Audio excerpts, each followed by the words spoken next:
Hi, my name is Dr. Cheryl Burdette, and I am the director of the clinical portion of Origins Incubator. And so this week we talked about some thyroid cases and talked about what are some other approaches. We worked up a 44-year-old female with Hashimoto's, and she's not on any supplements or medications. She does have fatigue and irritability.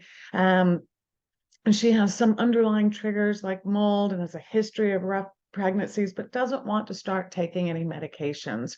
Are there things that we can do in this case? And so as we dug into the case, we looked at the fact that her antibodies were trending down, still making aggressive levels of thyroglobulin antibody. And we talked about how not only do those have an effect in terms of decreasing thyroid function, but they have activity in the brain as well. So sometimes when we're looking at thyroid cases, we might have an example of where antibodies are positive, but they're relatively symptomatically free in terms of what we would think about with thyroid symptoms. For example, maybe their energy is fine and they're not experiencing weight gain or hair loss, and we wonder, what do we do with this outlier in terms of elevation of antibodies? Well, we want to check in terms of cognitive function as well, because like I said, they're not only active in terms of decreasing thyroid function, but active in the brain as well.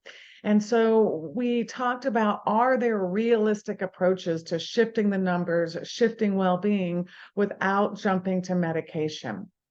So in terms of elevation of thyroglobulin antibodies, a major reason they go up is because of an overproduction of reactive oxygen species in the thyroid.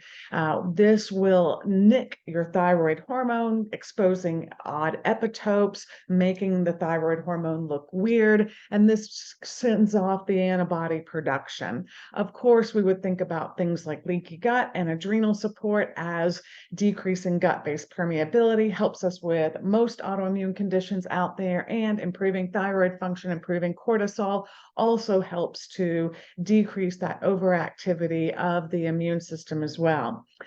So in addition to that, what do we do to squelch those reactive oxygen species that are ripping up the thyroid hormone, making it look abnormal? Well, one big thing that we do is we increase the local antioxidant response element, and that is glutathione peroxidase. However, in this case, selenium was already more than optimal, and selenium is one of the major cofactors that will drive glutathione peroxidase. So what else can we do? Well, anything that increases NRF2 transcription factors will turn on glutathione peroxidase in the thyroid.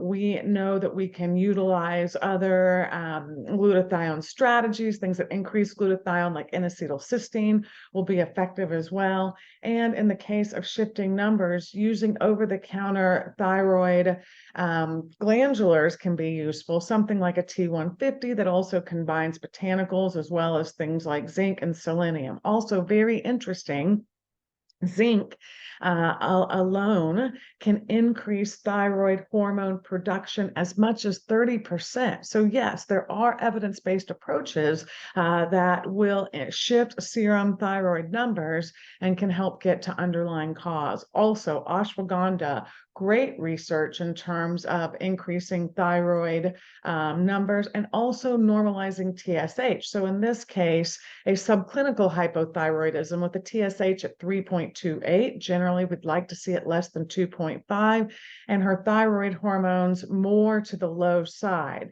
So utilizing ashwagandha, we can address both of these things, that failure of the pituitary to send a signal to the thyroid in an appropriate way. And so, yes, there are things that we can do to begin to move the dial without jumping first to medication, especially in a highly compliant patient who's willing to make dietary change, who's willing to do things in terms of stress response. And again, we won't have to guess. We'll be able to track the numbers and see what's going on in the patient. And so, yes, it is reasonable to start with nutritional-based approaches, see if this meets the patient's need, and then go from there.